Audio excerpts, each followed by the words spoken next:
What's up with you, big homie? How you doing? Much love. Comfortable like khakis or something a little bit. I'm trying to tell you, Rodney Jackson used to try to sell dope on that wall right there. Every time I seen him, I robbed him. Yeah.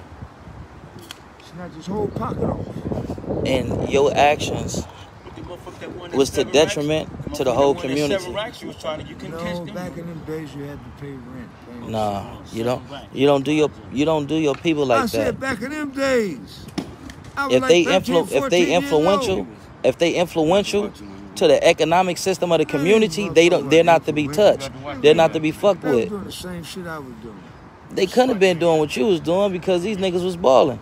Who was balling? Rodney Jackson. I was robbing him too. And he chased the money away. So his actions was to the detriment of everybody because he ran away the economic system. You feel what I'm saying? If you got a righteous nigga contributing to the community, you don't fuck with him. Man, he's contributing. That nigga was a dope man. Nigga, that's free dope, free money. I'm a funny side faggot. I'm a peel-head crip, man. We was gangbanging. So back in your days, yeah, that's what y'all was doing. It was the peel-head against the funny side. And the bull against, we was all against each other. On sight, nigga. And why was that? Was it to establish dominance? What's up with you, big homie? Big homie. Hey, so but yeah, was y'all trying to establish dominance? Like who gonna control the gang? Not the gang, because we were not a gang. But which side is the hardest? Right. And that's establishing dominance. Right. Because nigga, we from the Peel, me and my nigga.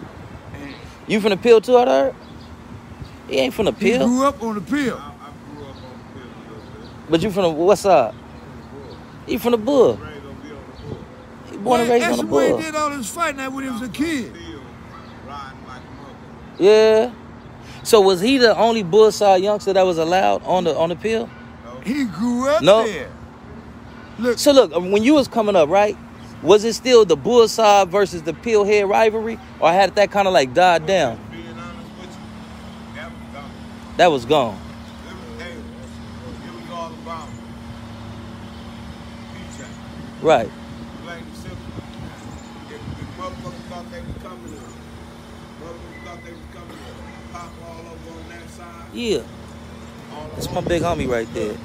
All the homies start hanging on that side. On PJ. The bull side. What's up with you, big homie? The island side. Niggas start hanging on that side. Yeah. Link, what's the deal? Yeah.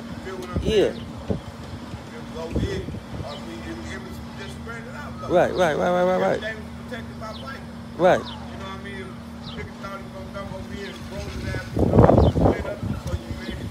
Bottom line. Yeah. See, I remember those days right there. Trash cans and shit. Police couldn't even get in this motherfucker. But see, he a baby up under me, right? Yeah. Prior to what he said, Skinny will tell you, when we was kids, we was. Not him or y'all, but when we was kids, we used to fight each other like a mother. Bullshit against wait. How could Skinny tell me, and Skinny ain't in your generation? No, but he watched when he was a kid. Okay. His daddy was my best friend. What up, Mr. Leroy? Nigga had hands like this. Yeah. And he was on swole. Yeah. One time, you should remember my daddy used to kick it with your dad. Yeah. And we got our views up, man. This PJ history. My ringtone is like that, girl. Well, yeah. So look, he could tell you this too, because he got big brothers. Right. We used to fight each other. Right. We used to shoot at each other. The homies. Yes. And what years was this? Was it before the PJ Watch Crip came into existence? Or was it while it was PJ Watch Crip? Wow, we was PJ Watch Crip. Is this true? See, because I'm a Loaster. What up, cuz? I'm original Loaster. Right. And I probably was about 12, 13 years old then. We was already gangbanging in the second grade. Right. Against each other. Look, who was that? Casey Waters and Mark Hill. We was going to Ritter. Yeah. Them niggas brought Smokey to the school. Who was Smokey? Anthony Webb, the big homie, just got finished doing 32, 33 years? Okay, Yeah, Apple okay. little brother. Yeah. Smokey, that was his name. Right, He's from the F. right. I'm from the P. And they brought Cutter Ritter? They brought him to Ritter. Right. Not to fight the Nut Hoods, but to fight y'all. to fight me. On PJ? And he had a motherfucking pistol. Yeah. On Lost to Crib. Yeah, big homie. All right, all right. Because you know, Miss Waters, there was a candy house. Right, Spark lived in the next building. right. Me and Annie Cooler, we used to post up on that wall right there, right across from the water. Yeah. The candy house. Yeah. That was our spot. Right, And then Casey and Mark, they used to kick it on the next wall. right. Right. But I used to rob them. I used to make them pay rent. I used to beat them up. But Cooler and Annie used to always try to stop me. Right. And So in the hood, right, in the PJs, would you put on PJ? He was part of the he was part of the reason why the hood fell off, right? hell no. From chasing off one of the biggest, hustlers over here that was contributing Who, to the Randy hood. Jackson? Yeah. Man, that nigga wasn't nobody, man. He Man, was just yes, he a was, guy. man. Everybody had drugs back then. But everybody wasn't doing it like him, though. No, he was fucking with them. He wasn't fucking with us. He was fucking with them.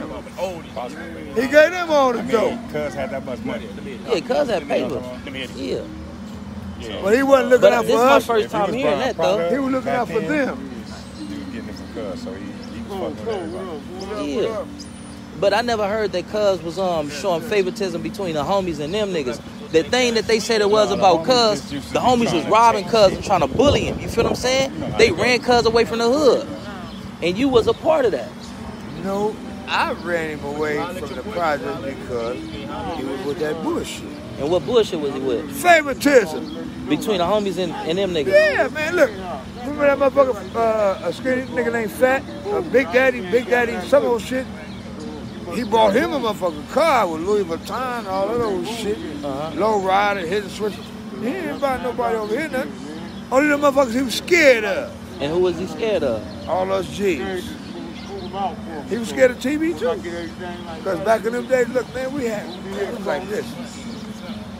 All of us, me, Bull, Weirdo, Tank, Big Happy, Old Pappy. And that's what I just told him. He said no. I said, no what?